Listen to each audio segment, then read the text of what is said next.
What up, y'all, and welcome to the book club with one mother, three sisters, and a whole lot of hot takes. This is the family plot. I'm Angel, the host and heart of the crew, joined by my baby sister Cam, our resident conspiracy theorist. Say hey, Cam. Hey. We are joined by our mama Lisa, the matriarch and voice of reason. Say hey, mom. Hello. And we are joined by Glenna, my sister-in-law, with the insightful takes. Say hey, girl. Hello. All right, so here's how we get down. Each month, we discuss a book of our choosing, and every week, I'll share a brief summary of the chapters we've read. Then we each pick a discussion question to answer. We'll also share our first impressions, predictions, and whatever else comes up along the way. If any of that interests you, pull up a chair, pour some tea, and get cozy as we get into this month's book right here on the Family Plot, where every chapter digs deep. Y'all, I'm so over this book. I'm so over this book. I don't have it with me right now, but we are reading Kingdom of the Fear, the third part of a 3-part book series by Kerri Maniscalco. Mom, oh, yes, mom is showing. Go ahead and unmute so the people can see. Show the people. Say something. Well, this is the trilogy of this particular storyline. So if you see it, the colors, and if you pay attention to the reading, the colors speak volumes in terms of these characters and what they mean. So pick up a book. Start with the first one though, and keep going. Indeed. Who picked this? Who picked this book to be on here? Was it you, Mom? I think it was you. Of course. There's no point in reading a book that's in a trilogy if you ain't gonna read the whole thing. See, she got a different cover because you got the hardback, Glenna, but this is the softback version. It's not, we got a different. Oh, I didn't see that cover. Awesome. But anyway, so very nice. Okay. Come on off mute and show the people your version, Glenna. This is the special edition from Barnes & Noble. So it's got the sprayed edges and more emphasis on the color. Okay, cool. I'm not particularly thrilled that we're reading this month, but we are going to power through. And it's not that I don't like the author. It's just I tire greatly of our main character, Amelia, and we'll get into it. But first things first, summary. Let me go ahead and pull up the slides, child. It's just I'm going to do my best to try to be enthusiastic about this. So bear with me, y'all. And let me know when you can see the screen. Okay. Looking good.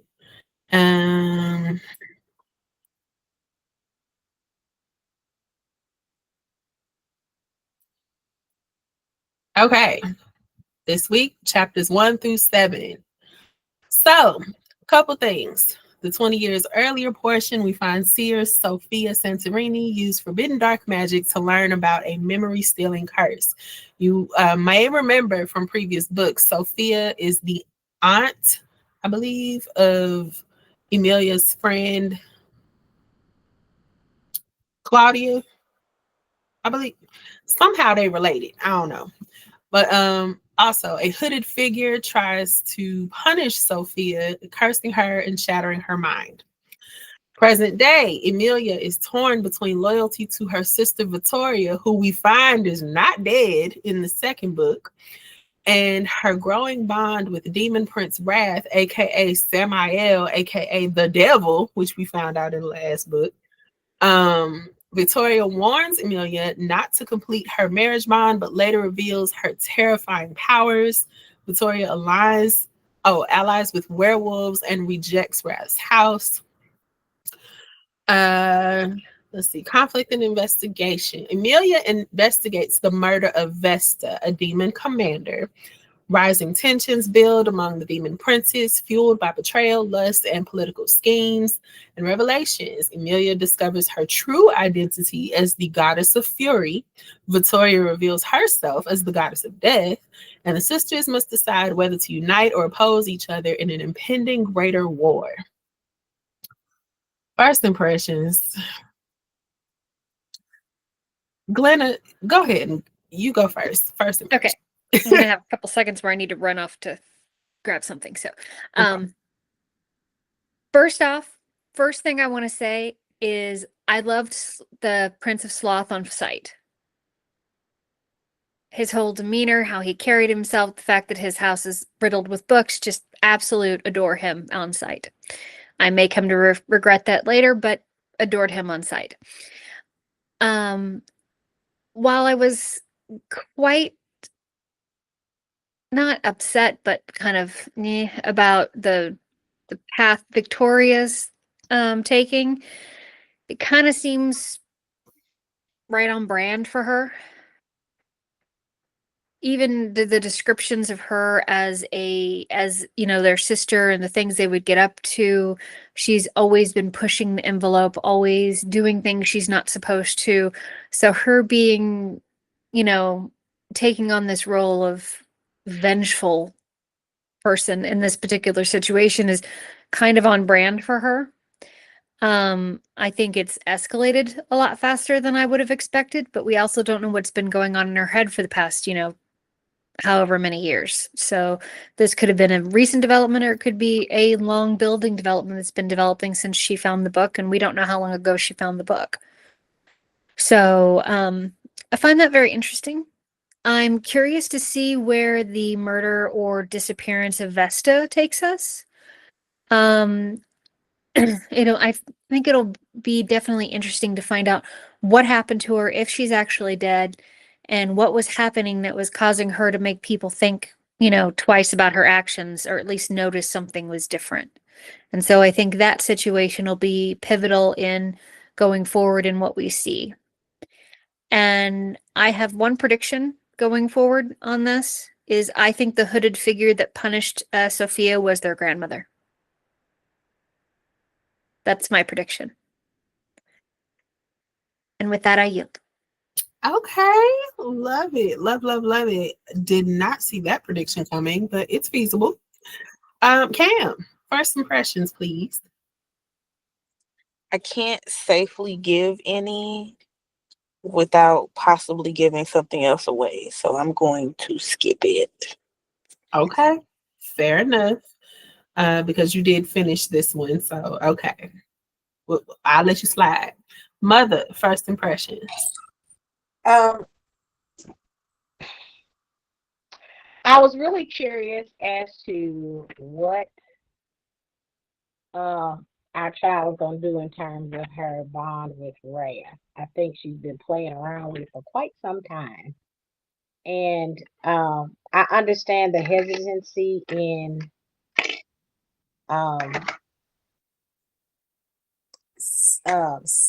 solidifying the marriage bond with him, and all the manipulation that goes into everything that his brothers do, which would be a reason to be skeptical in doing so. But I was real curious as to every time she gets intimately close to Wrath, these images and visions were coming about. And I was curious as to where that came from. I'm gonna be honest. I also am not real fond of Victoria. The way she has been moving. And I'm pretty sure it's going to get worse before it gets better. I think it was extremely manipulative of her, knowing how close her sister was to her, not to even allude to it. But I also think that was part of why she didn't tell her, because as she finds out who she truly is, it was her wrath that summoned wrath. Isn't that weird? But her wrath in trying to find her sister's murderer is what ended up summoning Wrath and linking them together in the first place. I also am really curious about Greed's second in command. Was it Greed? Yes, it was Greed's second in command, and how they're talking about, I mean, the fact that we got shapeshifters in the picture now, werewolves. We're talking about this war, which led me back to one of the other books when they were talking about trying to connect with, was it Domenico's dad, and Domenico was off away because, you know, he was a shapeshifter. And so it brings back to, why were they trying to make a pact with them? And so it makes me believe that there's war coming, and I'm pretty sure it is. It's going to play out in this book. And I'm curious as to why they needed to have a pact bond with why the witches needed to have a pact bond with the shapeshifters. But I think with all the maliciousness around Victoria's doing, that's going to be revealed as well. I like that she and Wrath are finally at a point of communicating true feeling and emotion toward one another. But I'm wondering whether or not if that in the sole purpose of this, whatever this war that's coming up, if that's going to be a problem for Wrath, because we know his feelings are extremely strong for her as well.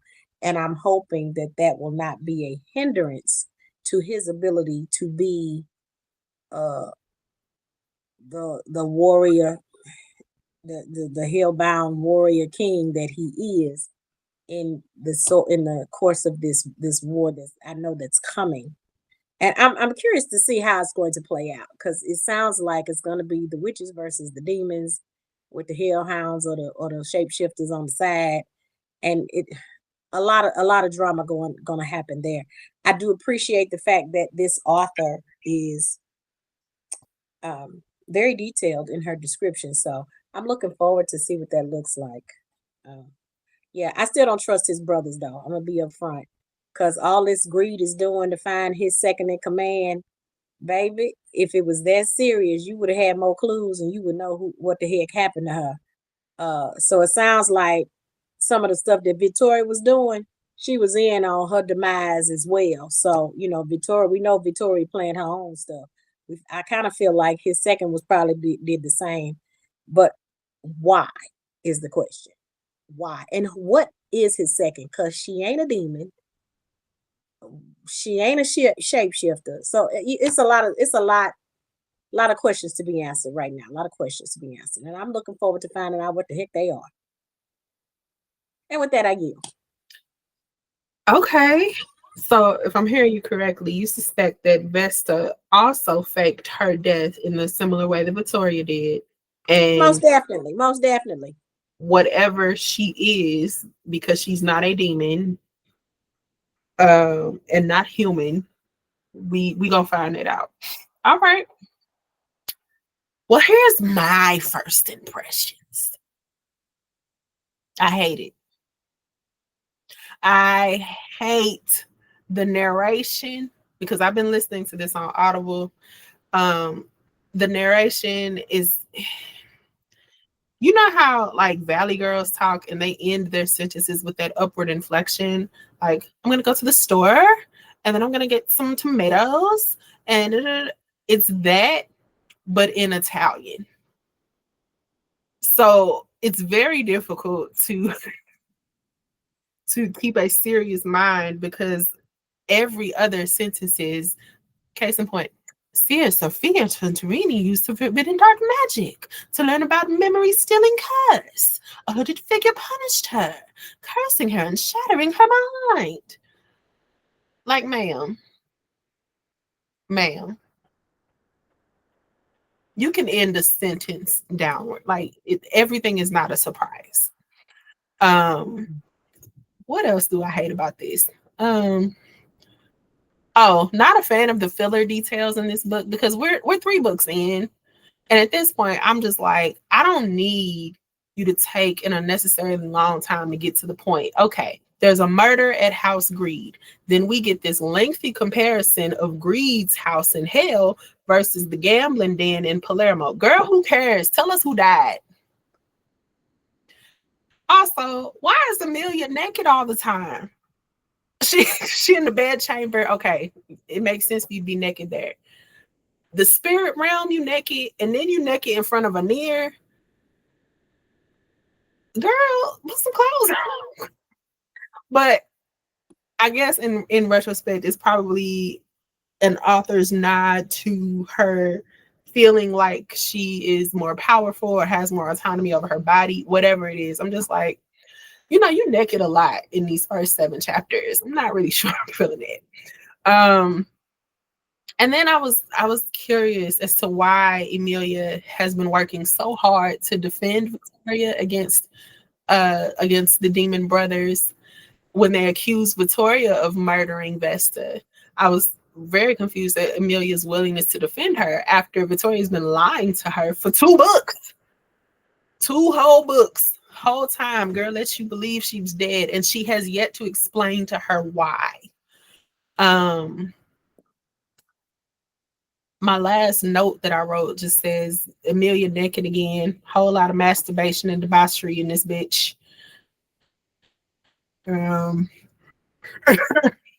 But there's a lot of sex in these chapters anyway. I found it very interesting that it feels like a lot of teasing going on from author to reader as it is between Emilia and Wrath. Like they get a little kissy session or a little hot and heavy session and they almost do the thing, but then no. And then, I mean, we even got so far as to Emilia slobbing on the knob at Greed's house. And then no. So I'm like, at this point, are y'all gonna like actually do the thing or not? Because if not, like I don't even want to hear about it. I don't want to hear about how you hot in the pants and your thighs on fire and all that. I don't. Is you ain't. That's where I'm at with it. But as far as predictions go, I too feel similarly about Vesta, although I really could give a damn about Vesta's death. I just want to know the truth. Like, where are we at, Victoria? What you faking your death for, girl? What is it that you want from Emilia at this point, other than to not complete the marriage bond, and why? What is it that you stand to gain for me to join your side? Or, like Mom indicated, there's a war coming, surely, but for what and over what? And with that, I yield. I see I got 2 questions. Glenna, go ahead. I think your hand went up first. Oh, Mom, yours went up first. Go ahead. I was gonna tell you the nakedness in the spirit realm was because, like I said, in the instance where they are right there getting ready to do the damn thing, she is not only is a vision snatched, but in this particular case, her whole essence was snatched and she was bound naked in this little space with the shapeshifter Domenico. And she's like, what the heck just happened? And so that whole spirit realm situation threw me off a little bit, because I do understand, like you say, she awfully naked all the dang time. I mean, at first she was naked because we were coming from the second book where she done told the prince, come on in, and she go in there and strip, and she just finna give herself to him. And the next thing we know, they're in the bed getting ready to do the dang thing, and her whole essence is snatched out, and she chained to some wall somewhere. And she's like, wait, I'm naked, I'm chained, what the heck's going on? And I know somebody in the room with it. So that is that kind of thing that threw me off. And then the fact that at some point her essence, her soul, or whatever it is that got snatched out, that he had to have figured out that she wasn't there. And then he ended up punching through the realms to get to her. And to see, because and that sets him on a whole nother tizzy, because she's over here chained. and all this other stuff. And then when he gets her, thank God the shapeshifter was able to cover her. But as soon as he goes through a portal, then the covering disappears and she naked again because he's no longer in the room to cover her. And then so Raph takes her back, still naked. And so yeah, she is naked in a lot of situations because it's right when she getting ready to give herself up. So at some point, I'm sure she's gonna give herself up. Yeah, I could see that being a nod to vulnerability as a whole. It's just, Yeah, I just feel like I'm reading about her nakedness. her being naked all the time.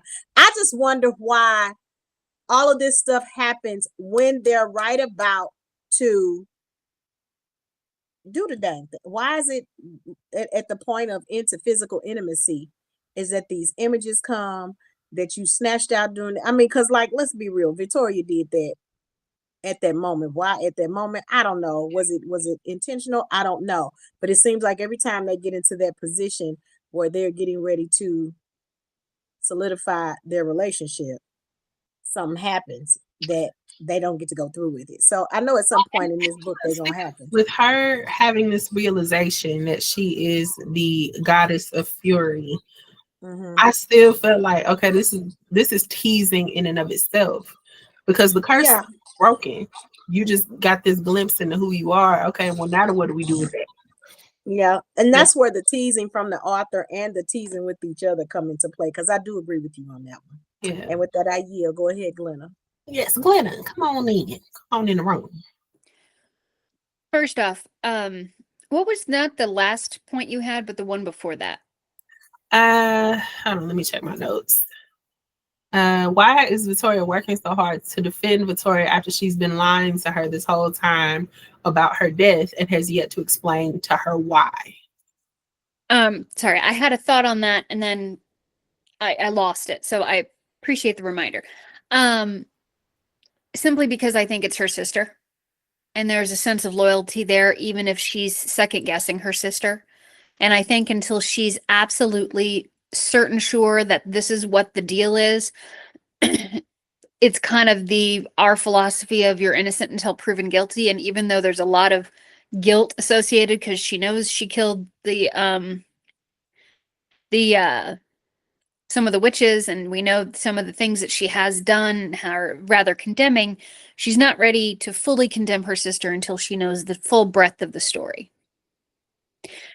But I have a question at the end, and then I'll address my nakedness because you and I discussed this earlier today. I think the discussions of how sex is represented in each house is significant to an underlying message from the author. And whether this was a conscious decision or an unconscious one, I think it represents in this section that at least that there is a baseness of sexuality and sex as a base of each and every one of the cardinal sins. It is either an aphrodisiac for sex, or sex can be portrayed in different ways for each and every sin that we see. And I think that I don't know the author's thoughts on this, so I don't know if it's an unconscious representation or if it's a conscious one. Either way, it's very apparent that sex is very important to the cardinal sins, or to the 7 deadly sins. As far as Victoria, I had one question because I understand we're going to deal with some fights and some scuffles right now, potentially leading up to the war. But my question that I had was, why, if Victoria wants her sister to join her, are they about to attack the carriage? Wouldn't she want her sister safe so that her sister could come to her side? Why is this attack happening unless they seriously think that he's going to abandon her where they can attack him by themselves? Unless Or they're planning to kidnap her in the middle of the scuffle. I was gonna say that, or Victoria did anticipate meeting with her at the shifting aisle. So it's possible she didn't even anticipate her being in the carriage and it just being an attack on Wrath. But now That's that possible. she's like, "Oh, sister, I was supposed to meet with you." Now I But got if she's just anticipating the sister, why bring the Legion with her? No, I'm saying if she only anticipated Wrath being in the carriage and then arrived to find her sister there, that's when she made that comment. I didn't Oh, think about that. we were supposed to meet at the shifting aisles, but now we here and I got my army. So That's yeah, fair. I didn't think of that. yeah. Again, just a theory. I don't know for sure. I'm sure we'll find out in time. But in the meantime, and in between time, let's get into these discussion questions. I have for you trust and betrayal, power and identity, love versus duty, and the sisters' paths. Um, Cam, why don't you pick your first question?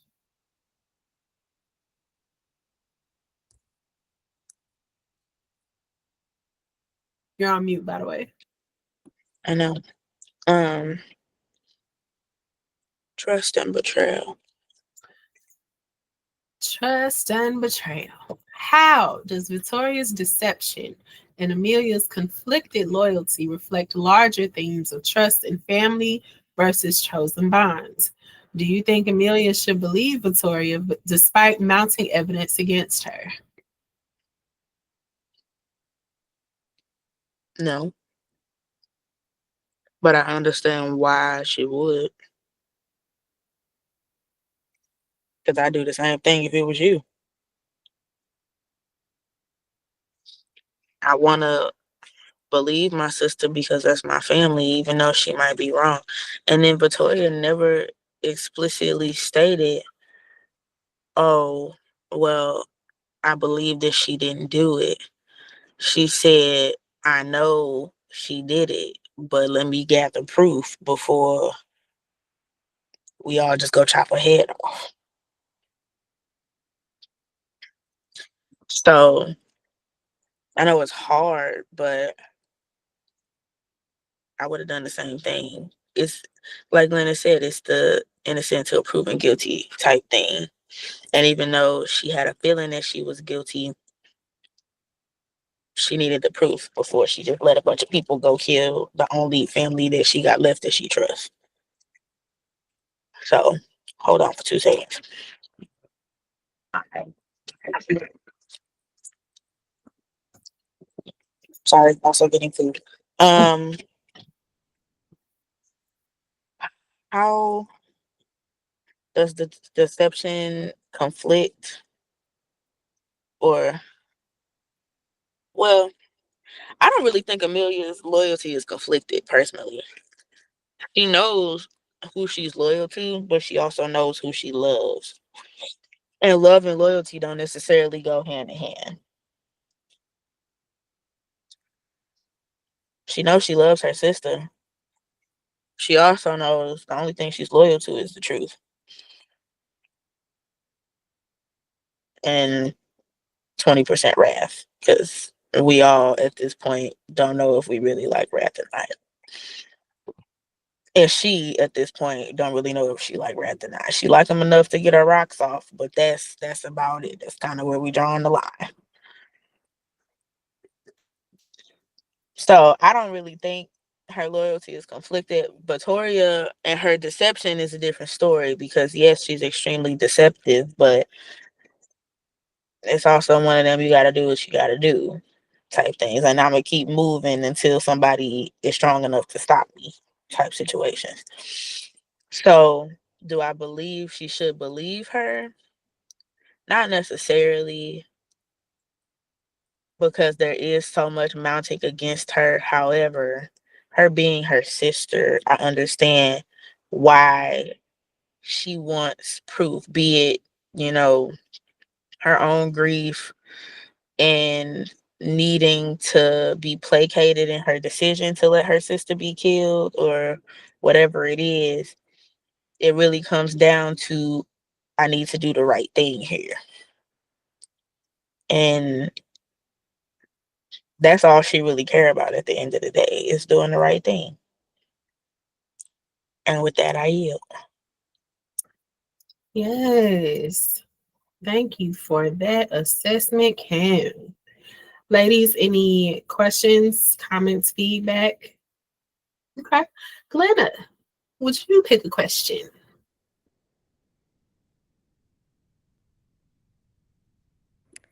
Love versus duty. Love versus duty. How do you see this tension?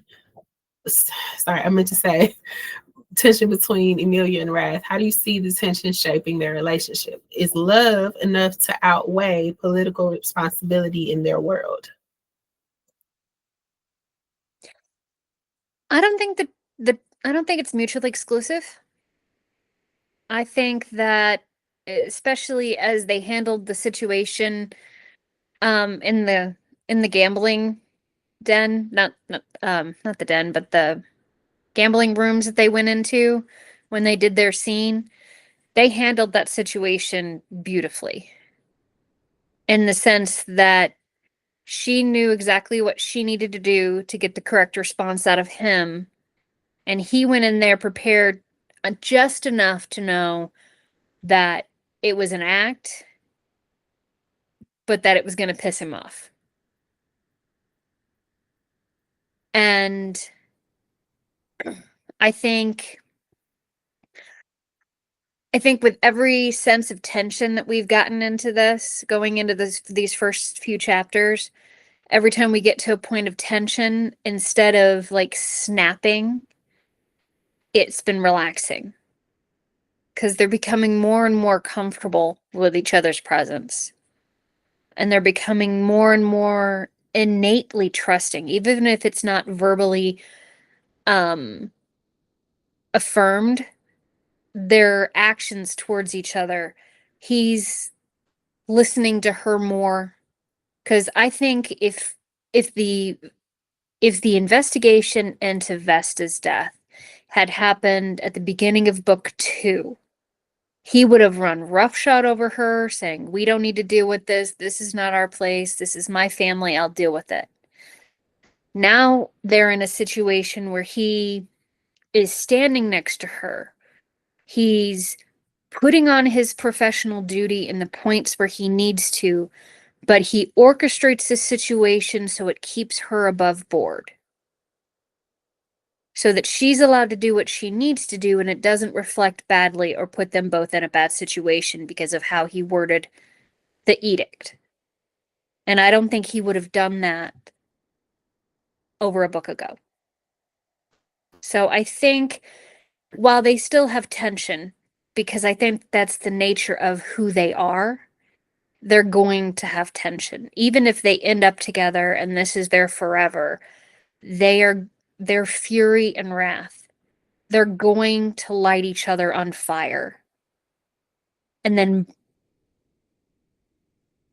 for lack of a better term, wallow in the embers.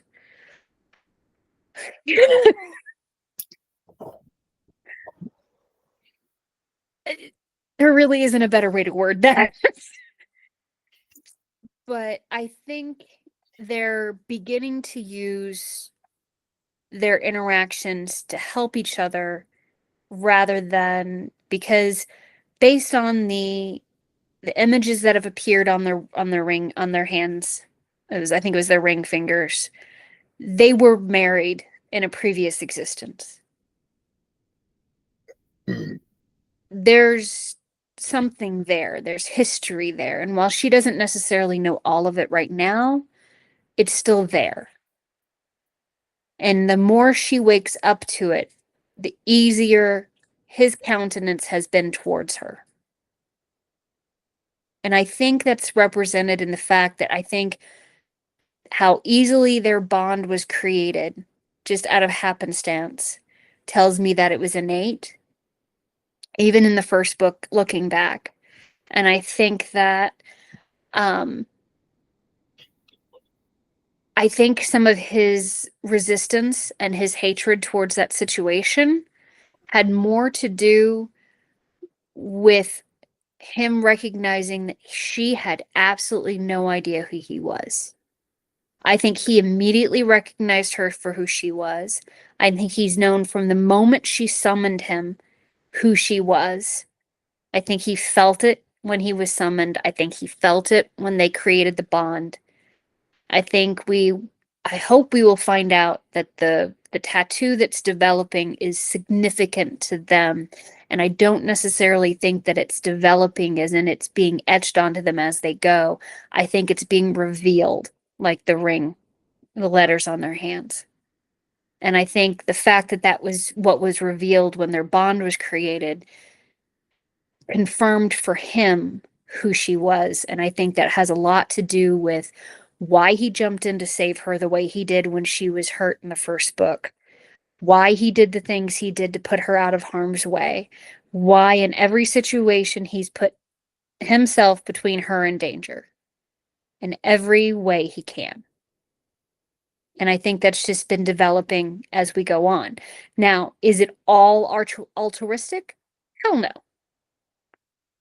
I think if she becomes who if she becomes who he was married to in the first one and he gets essentially his wife back, I think that's selfishness on his part because that's what he wants. He wants that back.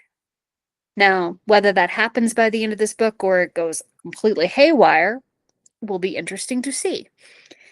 But I think if we keep developing down this way, I think that the political responsibility that they have and the roles that they play will just fall into place because they've served them before. And I think it's going to be second nature for her when her memories and everything come back. And I kind of hope that happens for her because, I think she's finding a path where she's settled. Of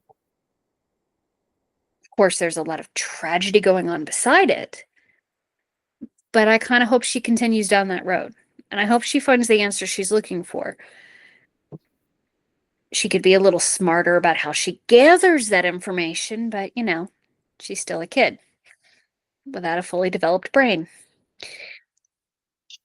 So chaos will ensue. And with that, I yield. My goodness. All great points. I have nothing to add. Ladies, questions, comments? All right. Mother, what will your question be?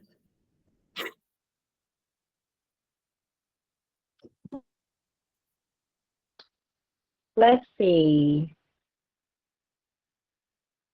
You still have power and identity in the sisters' paths. I think I'm gonna go with the sister's path. The sisters' path.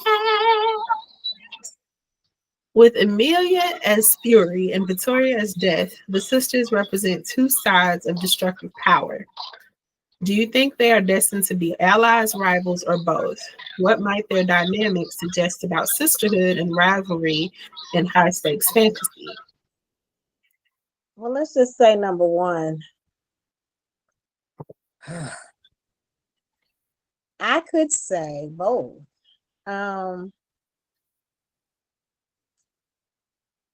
Ironically, because fury and death can in some cases go hand in hand, but giving their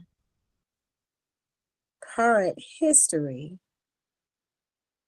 because the images that Emilia portrayed prior to Victoria's death were not that of one where there was any type of discord between the two of them. It seemed as if they had a very harmonious childhood and life, and she was great with that. But it seems as if, and I agree with Glenna. Hold on just a second.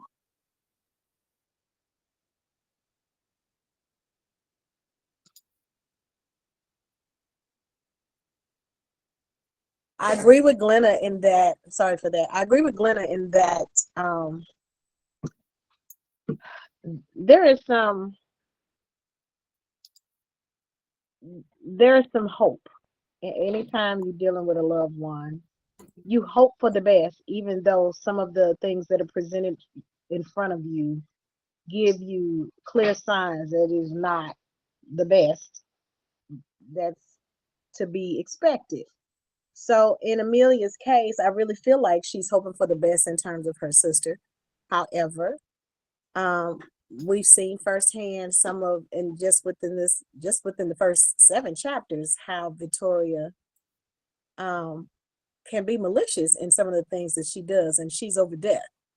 And she's made it very clear that she is out to utilize people for what she can get out of them, and to utilize them for her own agenda, which is not the case for Amelia initially. She started to be that way in her initial goal of finding answers regarding her sister.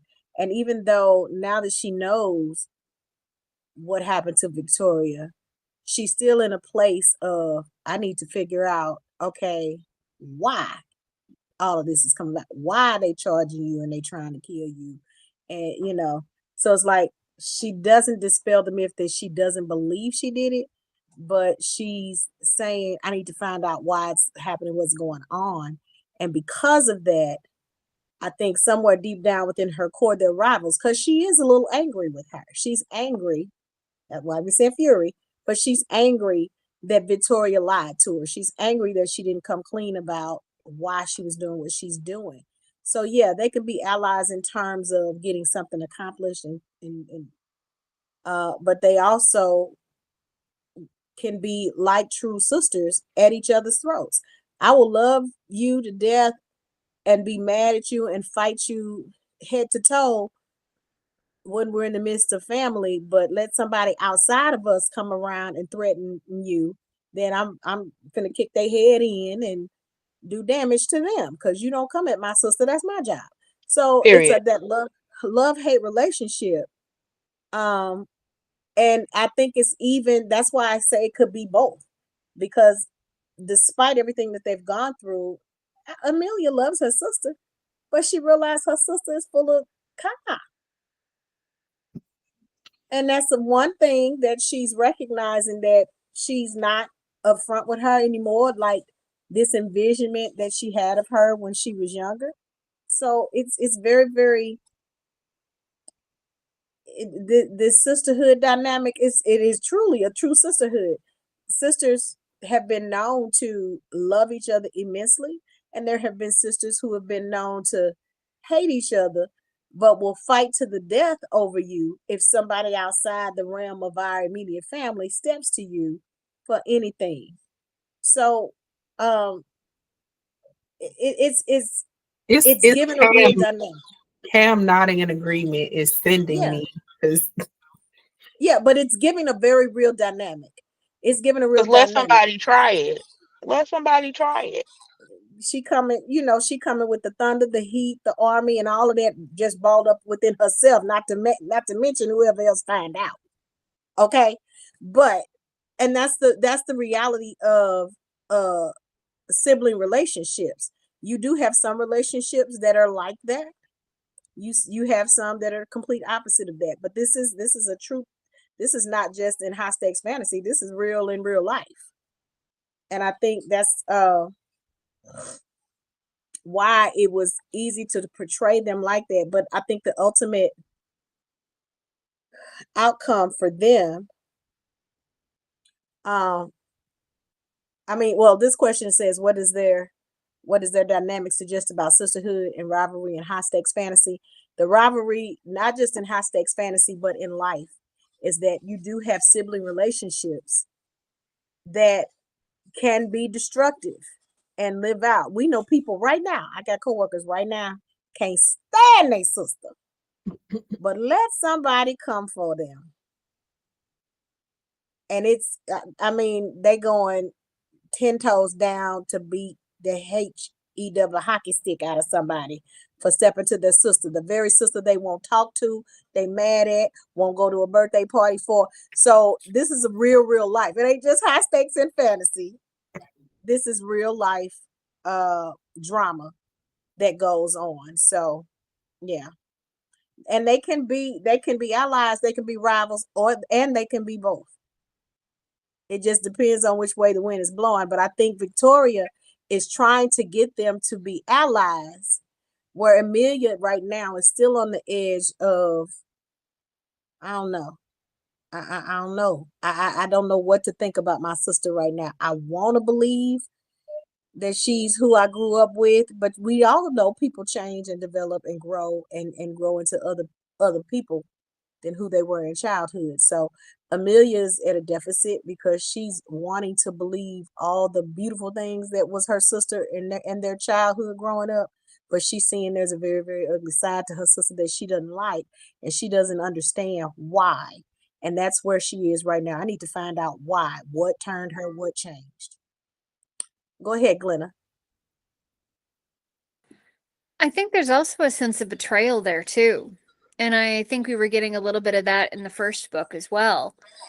Because as she was finding the things that her sister had hidden and the magical acts that her sister had, if they were as close and in sync as she thought they were as kids, why was she dabbling with dark magic? Why was she, when she found the grimoire, why didn't she immediately tell her sister, who is essentially her partner in crime at this point? Why'd she keep it to herself? So I think while she has that familial loyalty towards her sister of, you better have, if you're going to go after my sister, you better present me with irrefutable proof that you have the right to do so. Otherwise, I'm going to fight you till I get the proof or know myself. I think there's also in the back of her head a beginning development of distrust in the situation, because she's done all of these things. She see if I remember correctly. She found the book. She used the book.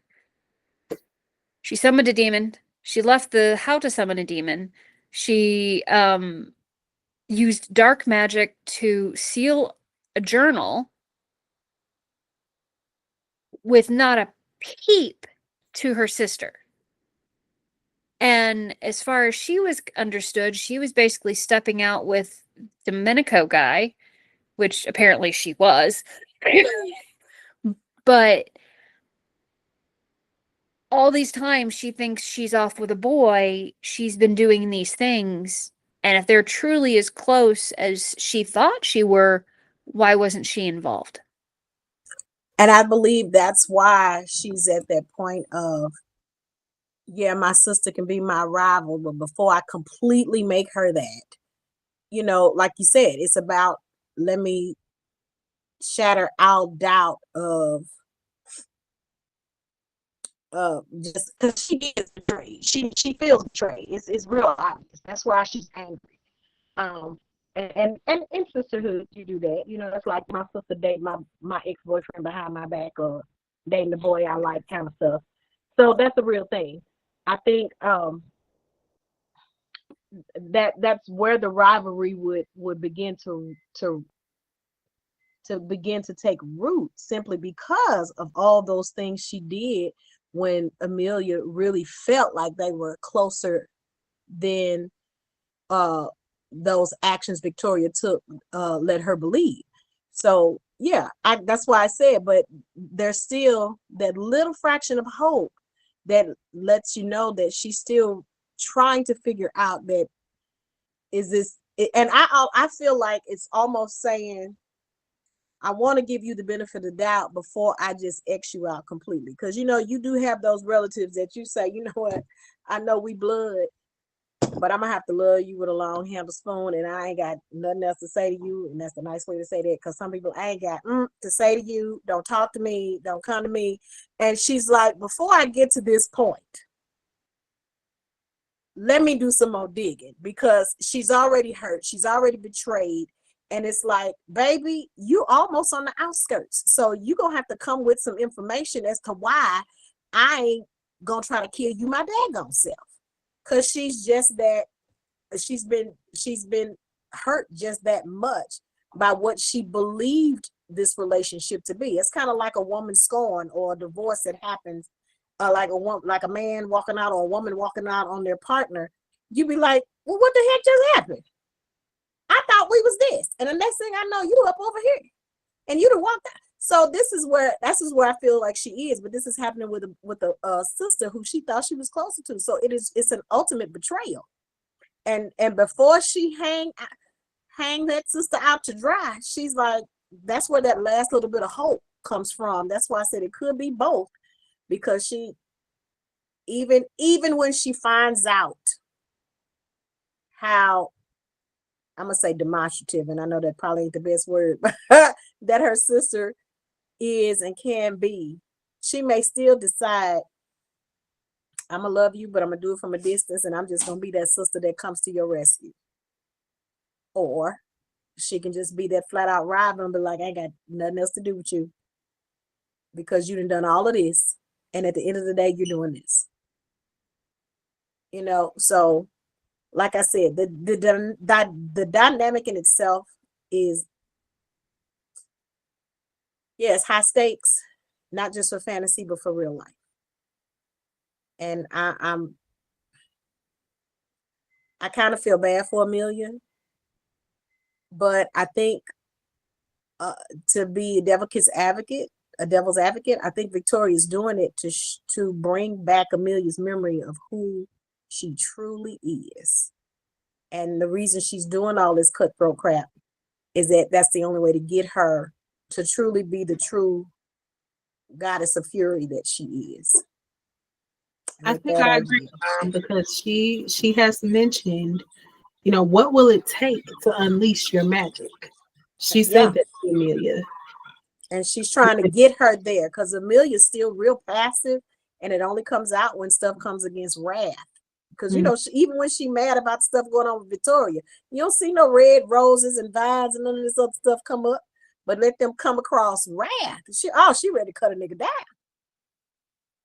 So her full fury hasn't come out yet, and that's what Victoria is trying to get her to do. So I think that's why she's doing a lot of what she's doing. I believe Victoria has figured some stuff out, and she needs to get her sister to where she is, and that's why she's doing a lot of the things she's doing. I don't think it's just the fury towards things happening to Wrath, because anytime she's truly been intimate with him, it's come out as well. The memories, at least. Angry? No. The memories, I mean her anger. I mean where her anger is being shown, where her anger is flaring, not the memories, but the anger. And I think her sister is trying to get her to fully encompass the fury of who she is. And she's not fully enveloped all of who she is yet to get there. But I do think if she ever crosses that bridge with Wrath, where they consummate their relationship, she gonna get a level, and I'm pretty sure that's part of it. Since they were married before, once she starts to utilize her powers in alignment with his power, her full fury may come out. We may see that later, and I think we may see that if she allows it to be unleashed. But I think that was part of who she. I don't know if that was part of who she was, or she was there before him. I'm not sure, but I think we're going to see another side of her when they are truly working together with the fullness of both their powers. I'm gonna say that. And while I agree with that, and while I think that's what Victoria is trying to do, what I meant was that each of her development or access to her power has happened pages after she has been not necessarily physically intimate, but emotionally intimate with him. So the more emotionally connected she is with him, the more access to her powers she seems to have. So while I think Victoria is thinking that the more angry she gets and the more protective she gets over Wrath, I don't think that's how she's actually activating her powers. I think her activating her powers is actually happening because of the emotional development with Wrath. Because almost every time they reach the next point in their relationship, she has access to more of her power. That's true. I agree with you there. And with that, if there's nothing else, I yield. Angel, Ooh, Pam, child. That is a lot to chew on. I have nothing to add. I don't think Cam has anything to add either, but my goodness, these sisters, Lord. You know what? No, I take that back. I do have something to add. I did not consider that Amelia and her anger was betrayal, like the hurt feeling of feeling betrayed. It makes sense to me though, because if you've spent your life believing that you share a level of vulnerability with somebody only to find out that that wasn't the case, you feel stupid. You feel like, dang, I've given all of myself, and for what? Like, was you laughing at me the whole time? Was you, you know, you just was lying to my face? Like, no, yeah, that's hurtful. And I agree, Mom. I think I feel a little bad for Amelia. I do. I hope, though, that, like you suggested, I hope that Victoria is doing this for a greater good and not just because she's an evil bitch. So let us hope that we find something. I mean, you laughing, but she out here snatching hearts. She out here fucking werewolves. We don't know what the heck this woman got going on. Let me get to this question, Lord. Mama over here cracking up. Is this it? Yeah, this is the last one. Power and identity. Emilia's discovery that she is the goddess of fury drastically changes how she sees herself. How does embracing hidden power impact her choices? And do you think her marriage to Wrath strengthens or complicates her identity? Okay. I'm trying to tackle this in a couple parts. So Amelia's discovery, she's the goddess of fury, is a turning point for her because it reframes her entire journey. Up to this point, she's just been real reactive to everything, to Wrath, to Victoria, to the shifting politics of the demon realm. She's just been reacting left and right to like the spirit realm and the sin corridor. It's just raw emotion and raw reaction. Now she sees she's not just a pawn in their game, but a powerful force in her own right. She's the goddess of fury. And so embracing this identity or this hidden power gives her a new sense of agency, which I think causes her to act more boldly, like she did in the gaming hall. She questions Wrath more openly than before, even standing up to him in the presence of his brothers and being like, "Wait, nah, what do you mean you gonna decree that we gonna kill my sister? What? No, like, and defending Victoria even against her overwhelming suspicion. This I'm the goddess of fury energy, I think, has caused her to trust her instincts a little more rather than letting Celestia or Wrath or any of the demon princes or Nona or anybody dictate her path. As far as the marriage, the marriage to Wrath strengthen or complicate the identity. I think both. I think on one hand, Wrath validates her power because he's encouraging her to see herself clearly and he doesn't try to diminish her strength. It's very ASAP Rocky to Rihanna. Like, he's real supportive. We love a cheerleader type man. But on the other hand, being bound to him in a marriage bond, I think, ties her identity to his house and his political obligations. And that risks her limiting her freedom. So that bond, like, it makes her stronger emotionally and magically, but at the same time, it puts her in a kind of tug of war between love and autonomy. Um, Basically, overall, I feel like her embracing this identity as, hey, I'm the goddess of fury, it pushes her to act with confidence, but her marriage bond is going to test whether she can hold on to that while sharing power with Raz. And with that, I yield. Any questions, comments, additions? No? Okay. That's a So, good point. I hadn't thought about that. yeah, I think we are done with that part. So, at this point, I want to know from y'all, for the next 8 chapters, what do y'all predict is going to happen? I feel like some more tension between the sisters will be revealed in Victoria's quest. I feel like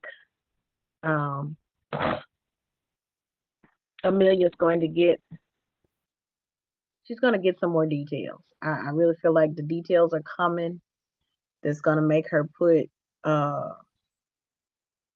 it's going to solidify some of the questions that she's been thinking about and that she's been trying to find. She's going to get some answers, I think. Please give us some answers. I know we probably not going to know get all some the answers. I want to know. Yeah, I think, but- because in a minute, if it keeps going at the pace it is, it's like she's dragging this book out. And I don't think she's going to continue to do that because, that's how you lose good readers. You get to dragging series out. After a while, they ain't going to be reading series no more. Who cursed the girl, Santorina? Who put the curse on her? Who the hooded figure? What is the curse? Tell me. And that's why I said I think some answers in this next section, because it started off really, really slow. I think this next section of reading, we're going to get some answers. I'm not quite sure which all answers we're going to get because there's quite a few answers to be got. But I really feel like some answers are coming. And Cammie's over here nodding, so that lets me know some answers are coming. Okay, great. Not quite sure which ones, but I'm looking forward to finding out some more information as to why Victoria is doing what she's doing and to see how Amelia is going to handle that. I think with her connection with Wrath being as close as it is, I know they have consummated, but she hasn't signed, I think, the bond, the contract or whatever. She has to speak the marriage bond words. Yeah. And so I know that's what her sister's trying to keep her from doing. So, and there's a reason for that. And I'm pretty sure that reason, if nothing else, is going to be revealed. So I'm looking forward to seeing what that is. Glenna, do you have any predictions for the next 8 chapters? I think we're going to get breadcrumbs of answers and more questions. Well, but yeah, we're going to get some questions. I mean, I don't anticipate, I think we're going to find a little more about Victoria's motivations. I don't think we're going to find out what the roadblock is with her completing the bond is yet. Because I think that's going to be a bone of contention between her and Wrath. And I don't expect that to hit in the next 8 chapters. I expect that to hit in the following 8 chapters. Because I think that's going to be a point of tension between the two of them and a decision she's going to have to make before we get into the final section of the book. Because I think it's going to be whatever the reason she wants to prevent that. I think that's either going to be she's going to get between her and Wrath to try to physically prevent it. Either she's going to steal her away or something along those lines. Or the reason that she wants to do that is either going to be a source of internal conflict for Amelia as to whether or not she's willing to undergo that, whatever it is. Because I think while she'll come fully into her powers, however way she does it, whether she does it Victoria's way or whether she does it Wrath's way, she's going to come into her full powers. But I think the I guess the pivotal point of that is going to be how it expresses itself. And I think there's going to be something not great about either situation, and she's going to have to choose the lesser of two evils in how she decides which way she fully comes into her powers. She either chooses Victoria's way, which is going to have X conflict but X benefit, or she's going to choose Wrath's way, which is going to have this benefit but this downfall. And I think that's going to be the conflict we're going to see later on, is whatever anything else, comes to be. I think that's going to be at least her own internal issue. I think that's going to be what we're going to be facing in at least the next 8 to 16 chapters. I would agree with that. I think we're going to see some sort of showdown between the sisters. Yeah, I think she's going to have to, Amelia, she's going to have to decide whether to destroy or save her sister. And as far as Wrath is concerned, I feel like he's also going to have to make a hard decision on, his love for Amelia versus his duty as the leader of the underworld. I'm not entirely sure what that would look like. I hope, and this is probably me being too ambitious, but I hope that the curse will be revealed, at least if not in these next 8, then the 8 after that, like you said, Glitter, because I need to know why the fragmented memory of Sophia curse was introduced and mentioned, and hell, if are Amelia's powers as the goddess of fury a part of that in any way? Are they going to be a key to breaking that curse? I don't know. Cam, without giving away too much. Okay, so you can't do no predictions. Can you comment on any of our predictions? Let's get hold, please. She's wrangling the dogs. I do have one thing before she gives her opinion. Mm-hmm. I think the vision that Sophia saw were the sisters. Okay. I can see that. I don't think it was the past she saw. I think she saw the future. I think she saw Amelia and Victoria fighting this out. And I wonder, because before she got her mind splintered off, she's mentioned something about seeing or learning about their curse. So the witches of Palermo are already cursed by something or under something. And I wonder if this fight that she saw, like you mentioned, between the sisters, is that the key to breaking it? Oh.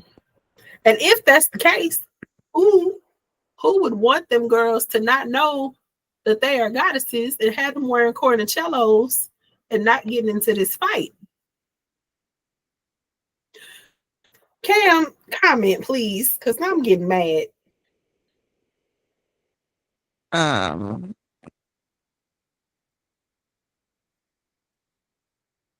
Some things are correct. And answers are soon to follow.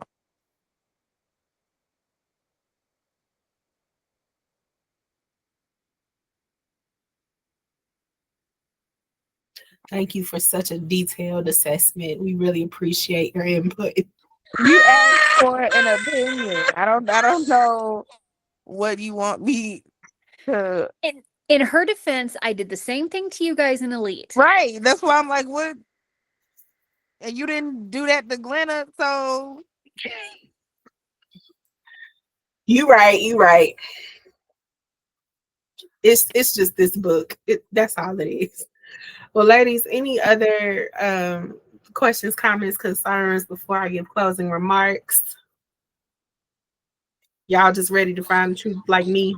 That was funny as heck, Cam. That's all I wanted to say, baby. That was funny as heck. Okay, go ahead. It was very much HR. We value your feedback. We, some things are correct, and answers will follow. More to come. I swear, people get their first job out of college and get all extra professional. I just want to say, girl, that administrative level BS be on point, don't it? Because she hit it dead on the head. That's yes. I mean, just Information stoic will be face and really everything. healed. Like, I you know, know. The mark of a true administrator. Go, girl. Lord help today. Closing remarks. Just know that I really hope and pray that the next time I choose a book, you don't have such outward disdain towards the main character. It wasn't always like this. The first book, I was really with it. I was. No, you were not. By the time we got to the end, you were so over her. When we started the first book, I was with it. As time went on. Yeah. Well, you got to cut us some slack, Cam. This is like you going in hating people and then having to figure out I whether or not don't you go like them. in hating people. She's just the resident conspiracist. She has a healthy level of distrust and skepticism. Exactly. But to be fair, I don't like real people. So And then there's that. But And there's and so Angel, this is just the opposite of what Angel was experiencing. She started out liking them, and then she realized, I really don't like you. Whereas you start out not liking folks, and then you were like, oh, you okay. So it's actually the flip of your coin. It's okay. It's just the way of the world. It's but okay. at least when I don't like people, it's not so in your face. People who I don't like don't know that I don't like them. Ask any of them kids. Hey. No, but for real, when I don't like something, they be like, are you okay, Miss Cam? They do. They still come up in your face like y'all the best of us. And yeah. Okay, I get But you. yeah. And it's not even towards them, it's just like stuff in general. It's just, and sometimes it's just the character of who they are. I get it. But Angel is the same way. I'm just hoping that the next time I have a book choice, we don't have such strong disdain. Well, we value your feedback, and as do I. Hope the same.